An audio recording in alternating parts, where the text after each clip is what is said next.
19 ғасырда Майлы деген өте кедей жігіт бір байдың жылқысын баққан екен дейді.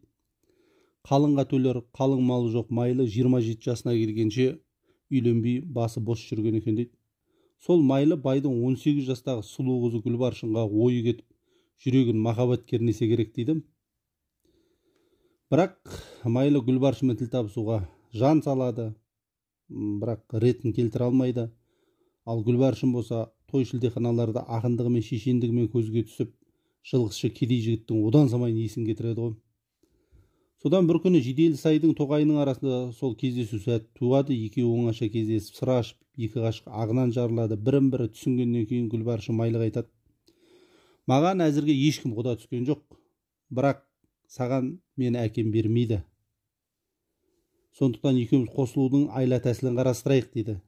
Ертең дәл осы уақытта Жиделісайға қасыма 12 қыз ертіп, жиде терген болып келемін. Сен асау жылқы үйреткен адам сияқтанып, жанымыздан өте беріп, маған құрық тастайсың, бұғалық тастайсың дейді ғой. Сонда қыздар ауылға улап-шулап жүгіріп кетеді, мені құтқаруға келгендер екеумізді ұстап апарып, әкем мен ақсақалдардың алдына салады. Сонда не айтатыныңды өзің біл, ал менің сөзім дайын дейді. Сол уәделескенде ертесіне құрық тастайды, қыздар ауылға қарай шулап жүгіреді.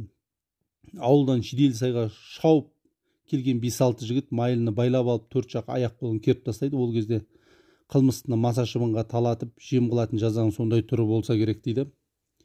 Келесі күні молдалар ақсақалдардың алдына Гүлбаршын мен Майлыны алдырып, қыздың әкесі Майлыға жаза кесуді сұрайды. Болған оқиғаны баянда дегенде Гүлбаршын айтқан екен дейді. Біз едік, біз 12 қыз едік. Жиделісайдың бойында жидек теріп жүредік. Асау күрең үйреткен, бұғалығын сүйреткен Майлы келді қасыма. Бұғалық салды мойныма, қолын салды қойыма.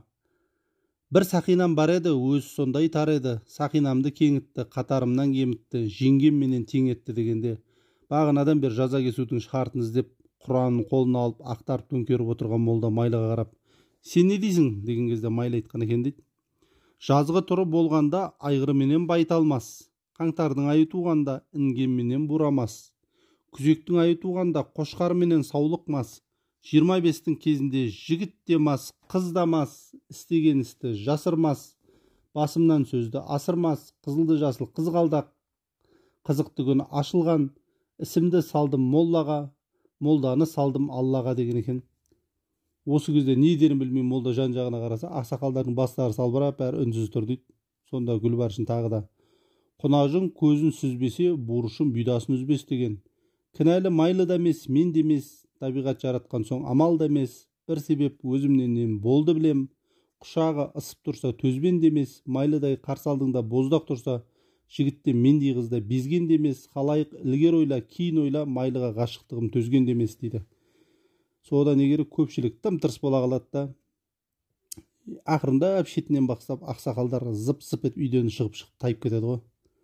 Ең соңында қалған Гүлбаршын мен ата-анасы молда үшеуі қалып, амал жоқ, екеуінің некесін қиыпты дейді. Сөйтіп белгілі жазушымыз Бейімбет Майлиннің ата-анасы осылай қосылған екен ғой.